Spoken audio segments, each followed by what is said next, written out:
This is Gene Key, Skyserve, Texas News.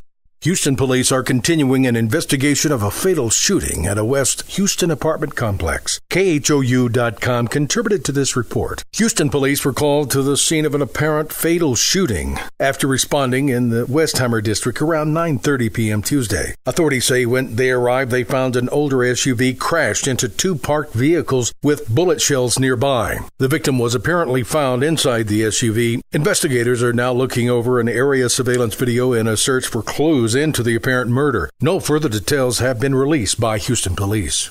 A Dallas dad who killed his two daughters has a new death date from Texas. Fox 4 News and the AssociatedPress.com contributed to this report from Dallas. A new execution date in December has been set for former accountant John David Batiglia, who was convicted of fatally shooting his two young daughters more than 15 years ago while their mother, his ex-wife, listened helplessly over the phone. A state district judge Monday ordered for a December 7th execution date came 5 months after a federal appeals court halted Batiglia's scheduled lethal injection so an attorney could be appointed to investigate claims Batiglia may be mentally incompetent for execution. The U.S. Supreme Court has ruled that a prisoner can be executed if he's aware that the death penalty is set to be carried out and understands why he's facing the ultimate sentence. A hearing for Batiglia on that issue hasn't been set yet. Batiglia is among at least 7 Texas inmates scheduled for execution in the coming months.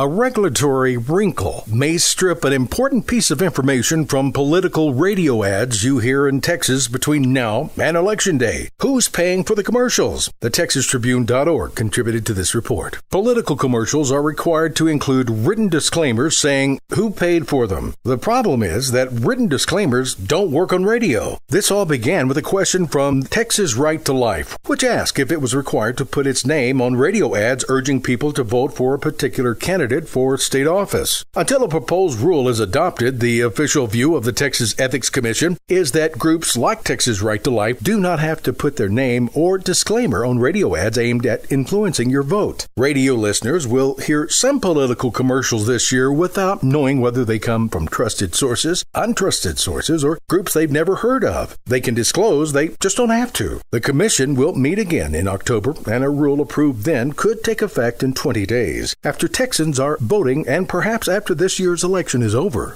Visit us on YouTube, Facebook, or Twitter at Skyserve News Service. This is Gene Key, Skyserve Texas News.